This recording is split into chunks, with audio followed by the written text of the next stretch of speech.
right.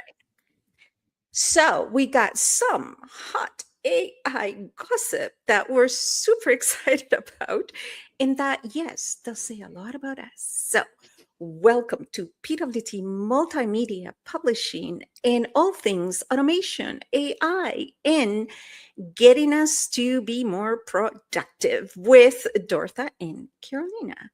So Dortha, Yes. you're going to walk us through some of these topics because you've experienced them firsthand. Yeah. So let's start with Gamma AI. Mhm. I tend to work, I'm going to be quite honest, I work with Gemini and ChatGPT. Those are my primary go-to. And any AI that's embedded in actual apps like Canva or whatever, right? Nothing to the degree that you do. So I'm a user, not a builder, like you are. So yes, walk us through what's the deal with Gamma AI. So Gamma is a fairly new tool that I stay kind of current with, not kind of, I stay pretty current with the trends and things that are coming out into the market with several different newsletters and places that I stay plugged in and connected to. And this came across my desk and I was like, ooh, this sounds super interesting. It came across mine too. Yeah. Yeah. So and I don't know I don't know if we got them from the same source or different sources, but that's a topic for a different gossip file. So much that trying to recall who brought up what to whom and from which source and where. So it's a tool that will take content from a video. So in particular, a very data heavy video. So if you have spreadsheets and screen shares and lots of data, you can take the link of that video, pop it in with a very specific spelled out prompt that you actually use Gemini for. Then the thing that's cool about Gemini is that it will glean things from the video versus chat, which cannot do that yet. You have to actually give it the transcript. So then you take that prompt and you pop over into Gamma, you give it the very explicit instructions, and it will create a beautiful presentation for you. Oh, wow. Whole slideshow. And I did this with something on a KDP launch map video that I had watched, and it went through, it created 10 slides, and you actually tell it how many slides you want, and it will go through and it'll put in charts, it'll put in statistics, it'll give you very on point images. So it gave Is it books. Accurate? It looks like it's pretty accurate. That is the one thing I will say, is that especially across the board with all AI, and I just read an article about this morning, is the fact-checking element, right? The hallucinations still very much exist. I have to tell you, I had that experience with we use AI. Yeah. Big revelation. Oh my God, you do? Where are my pearls? AI, yes. Clutching my pearls. Maybe we need AI to find the pearls. Anyway, so especially with so much video that we do, I will take the YouTube recording, right, the link, and I will ask AI, and it's got to be Gemini because they're closer cousins with YouTube, and I will ask to do the timestamp, do the summary, and so I can upload it, right? Yep. And I had one of the videos that I did, the description came from a different perspective. It was accurate, but I almost ran it 3 times. I ran it once through chat, twice through Gemini, one through chat, and it came back with the same, okay, it's like, clearly, this is a good summary, right? Like it wasn't, it wasn't the way I would have described it, but heck, what do I know? And then there was another one, because now my little antennas were up, right? Because I always do check it, but not question it. Yeah. There's a difference. Yep. So especially because I'm providing the source, right? Like you did for Gamma. And I provided the video, and it did this other project, like complete nowhere near, like turn on the lights when you're doing this, please, right? And I even had to tell it, like, no, that's not what the video is about. The video is about blah, blah, blah, blah, right? Like, try again. And it's like, oh, you're right. My bad. Yeah, it's like, oh, okay. So you gotta be, it was like freaking lazy AI. Yeah, it's the Like, thing though dude, that wake up. we really have to be, this is where the critical thinking skills we as humans cannot let go of. Like we absolutely have to still fact check.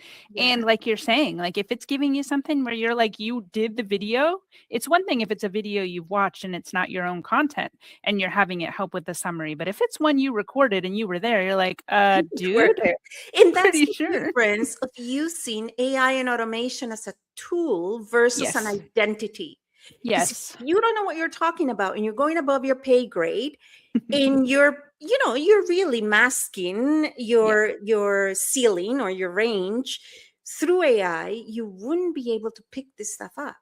Yep. Right? It's only when you're Absolutely. utilizing it where you are still the ultimate, like checker, that really AI and the tools are meant to be used to enhance your performance.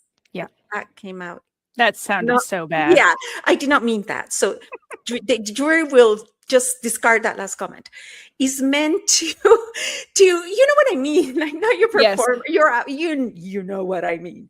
Yes. So this is why we're always crying every time we come on this show, because in the warm up we're like in stitches. So, anyways, okay. So that is Gamma. So it works, and they're beginning to really shop it around to try it. Still in beta, from what I recall, but tested and pushed the limits, because I am finding, just like I said with YouTube and excuse me, Gemini, like ChatGPT, at least the version I have is to have the Canadian version of all these things, which it's about to be redacted. Another conversation.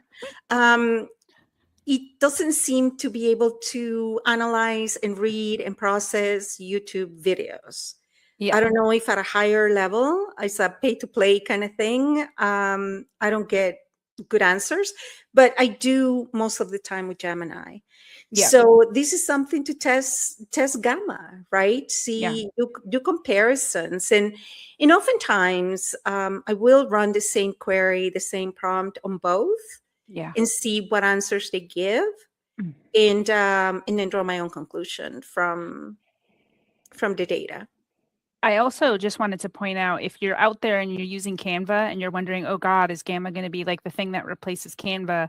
It's actually not. Canva is more you focused, you doing the work, while AI is the thing that is kind of the driving factor in Gamma. So those are sort of the differentiators with those two.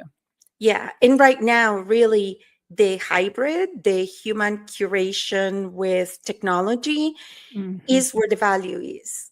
Yeah.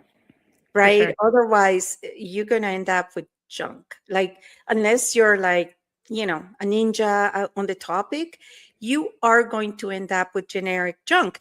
And also, which takes us to the next hot gossip, is AI copyright on it. Yeah. If it is something that is 100% AI generated, in the case of Gamma, that's probably it.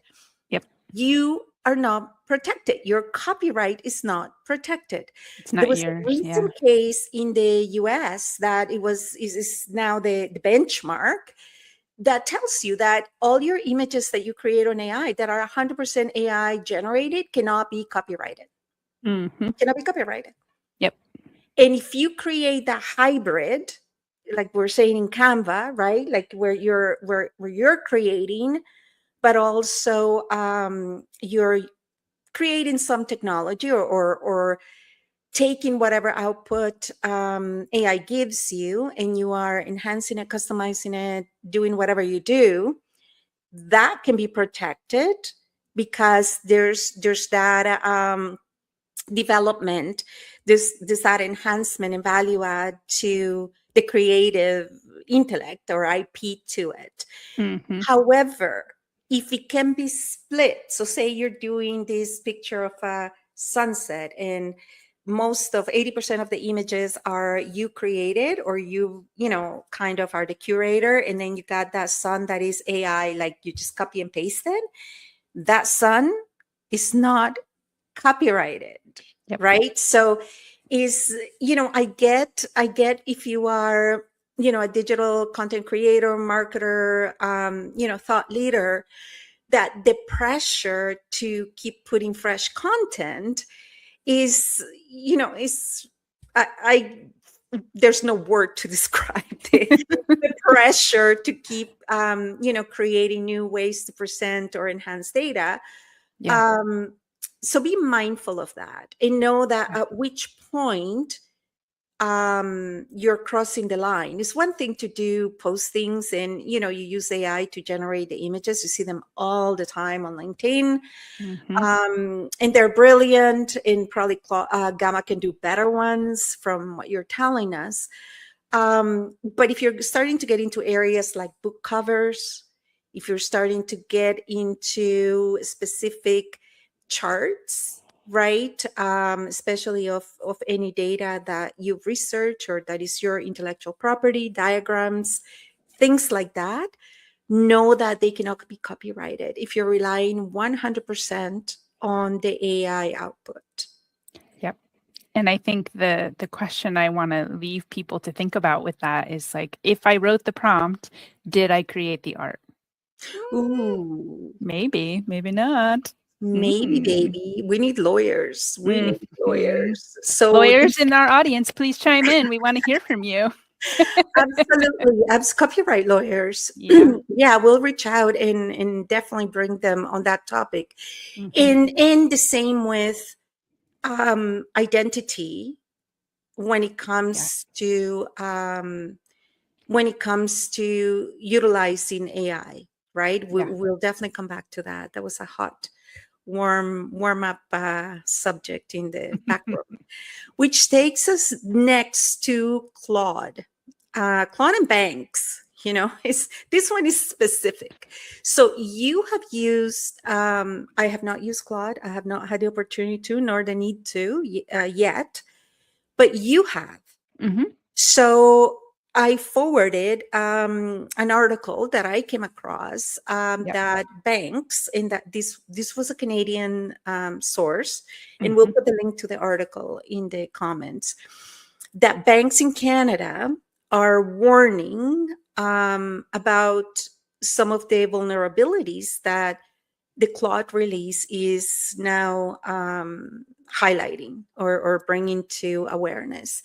Can you walk us through that? Because I know you analyzed that. Yeah. So the article is from CTV News. And as Carolina said, we'll share the link in the comments. I'm going to read a little excerpt for you. So in announcing its new model, Anthropic warned that Claude Mythos can quickly find vulnerabilities in virtually every major operating system and web browser using relatively simple prompts, putting major institutions like banks, hospitals, and energy infrastructure at the risk of cyber attacks. So these are the kinds of things that are now being highlighted. And it's like the doomsdayers are probably sitting back going, I told you. And it's the thing that we keep coming back to, the common thread through all of these presentations is the human element, right? So the banks are putting up the alerts and the red flags saying, hey, guys, like we really need to kind of step back with this. And they're leveling up their security. Because I have to tell you, funny, not funny, is that banks, again, we're headquartered in the greater Toronto area. And Dortha, of course, is a Cali girl. So we're truly bringing the North American. We need to find someone in Mexico. But anyways, we sure do. Again, calling an AI person from Mexico to join us. Anywho, one of our banks, because I don't know if you guys know that banks in Canada are Crown owned, like they're not fully independent from the government, right? So our Royal Bank, so they always have those grandiose names because they're, from the Crown, the Commonwealth. Anyway, so Royal Bank, they have really leveled up their game, so much so that now when you need to do a wire, some kind of e-transfer from, now you need to verify your ID.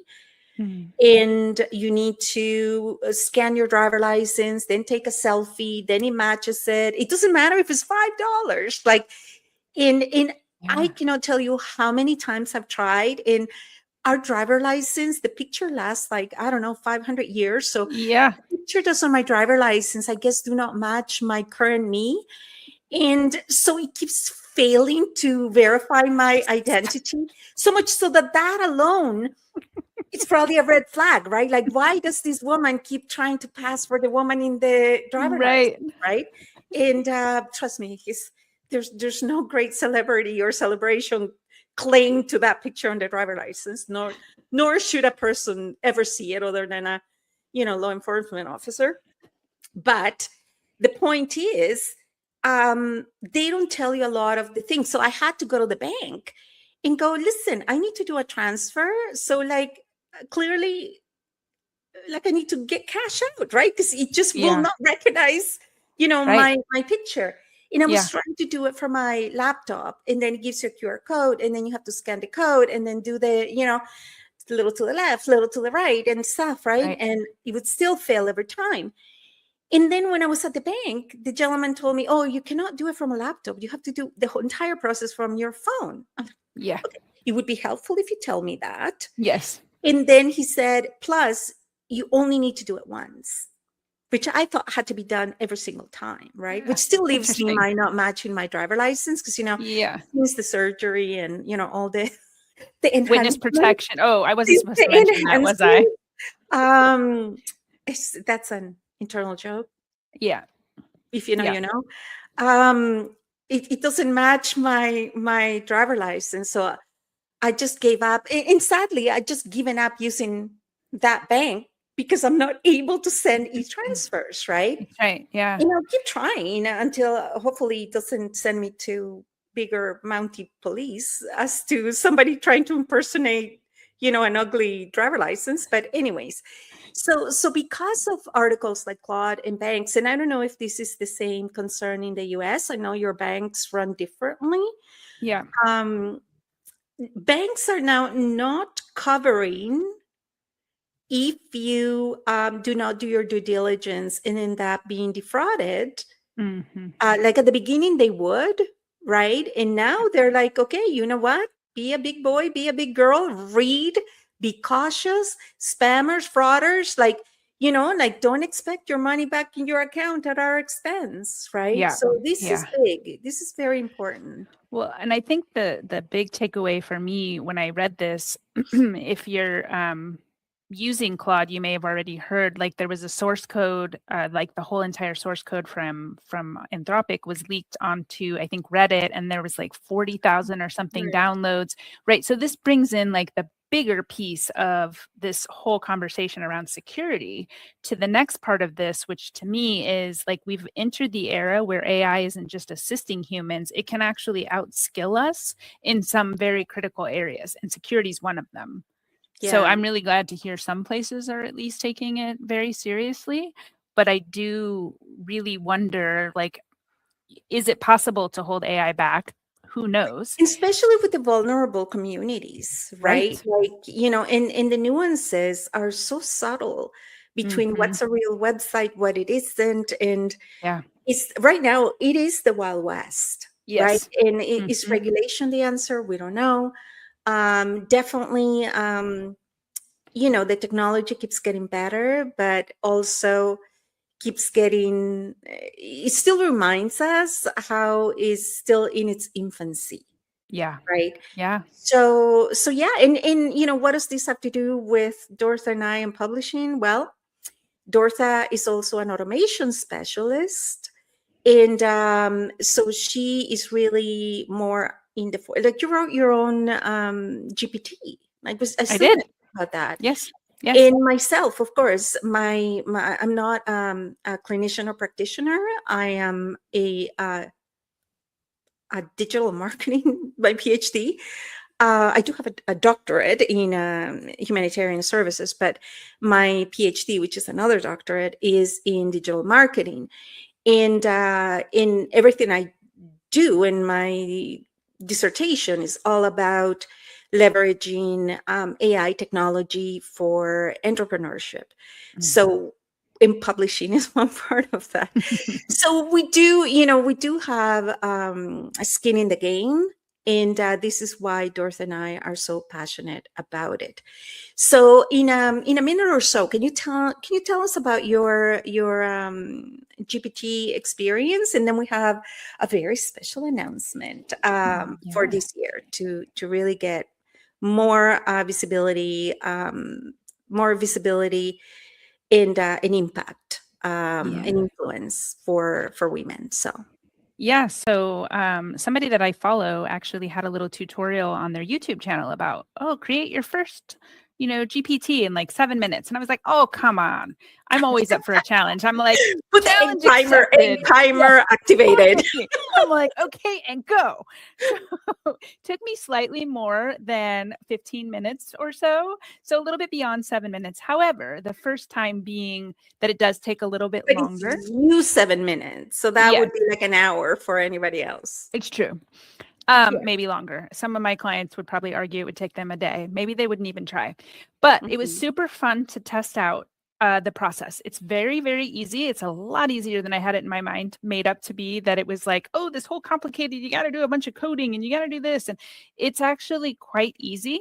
So what I did is I actually had 2 windows open. I had one to build it, and then one to ask my questions to help me to filter out. So I was able to upload PDFs of what I wanted my source documentation to utilize. So like having my voice, having my brand voice, so that it would know I would never say these kinds of things. I would say these kinds of things. And then like how to direct it at some point if it's, someone's spiraling in the GPT, that they can actually reach out to me to support them. This is exactly how Dortha works. By GPT, what do you mean?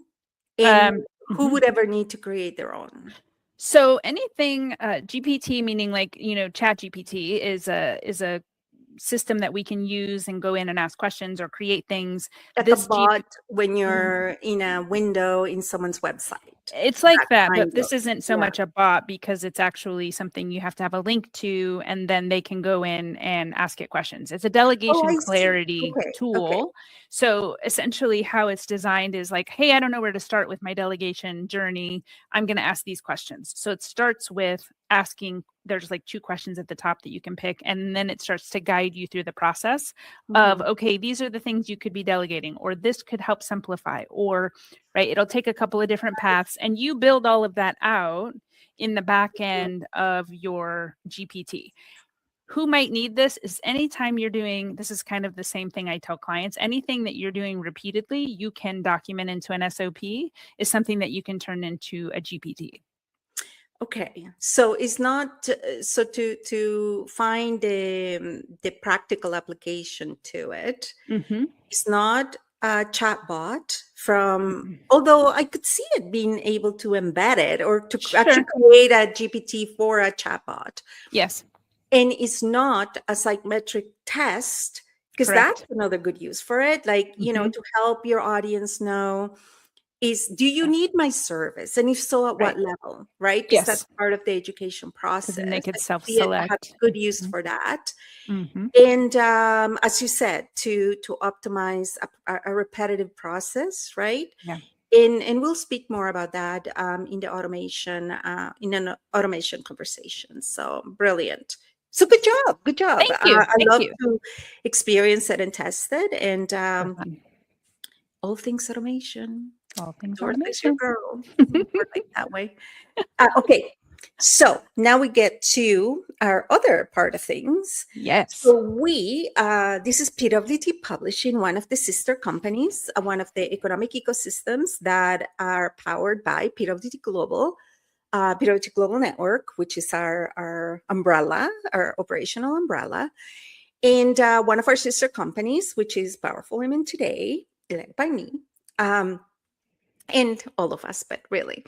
The 1 Million Woman Challenge, I spoke to Dortha, because each of the sister brands is doing a specific offering, right? Plus each of the mentor experts, plus each of the champions that have signed up. So this is an entire movement that we're aiming to reach 1 million women, and not just like esoterically, but actually positively impact 1 million women in 1 year.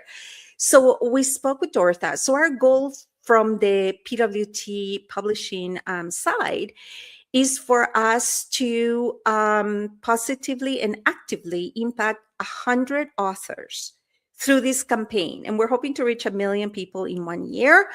And that is 100 authors through our books, through our magazines, through our anthologies, in our digital campaigns at a fraction of the price that would normally cost, right? And in order to do that means that Dortha, because she's part of the team, and the rest of the team, we're all sponsoring a portion of our collaboration to bring these projects to fruition. So we're discounting our services in the effort of getting 100 authors this year alone up and running. And there'll be more information about that. In the 1 Million Woman Challenge, From Coping to Choosing, is about positively impacting 1 million women this year. Now, when you hear 1 million women and men, of course, this is not like, you can positively impact women differently than men, although it matters, but it's not just for women. It just happened that this is a tradition. It's a continuation. This is actually the 3rd year that we run this Million Woman Challenge. So we've already hit 2 million. We're now going for the 3rd million. And really, you take 10 really impact thought leaders, activating 10, and then those 10 activate 10. We do 5 cycles of that. We've reached 1 million. Like, it's that easy, right? And we got, of course, technology on our side to make that happen. And we did our first challenge 2017. This is before Dortha. So that would be like BD before Dortha. Now, Dortha was with us for the 2nd challenge in 2021, in which we reached 1 million women in 3 years. Our goal is to reach 1 million women in 1 year in 2026. And in the process of doing our tally, we counted, we had already done almost 300,000 impressions myself alone on LinkedIn, on one platform, in one brand alone. So imagine, with all of the activators, all the mentor experts, all of these initiatives, there's no reason on earth we cannot reach 1 million women in 1 year. So, Dortha, thank you very much for helping, publish the magazines and publish our books and do all the things that we do as part of PWT Global, because Dortha is integral in using her automation and using her genius to help us move as much as we do, which is a common question that I get.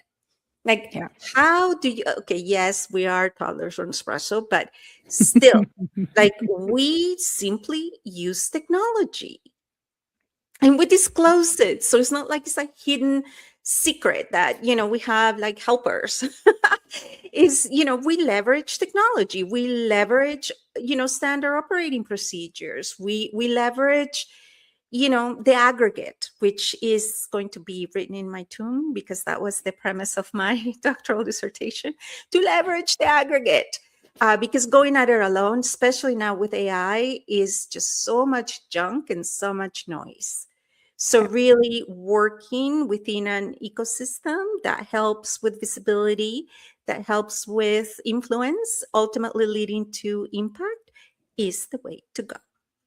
So, Dortha, thank you for all of your AI insights. And we are looking to having more episodes like today. And please do connect with our YouTube channel, with our LinkedIn newsletter, with everything we do. And, we're happy to have you and help you whichever way we can. So thank you, everybody. And until next time.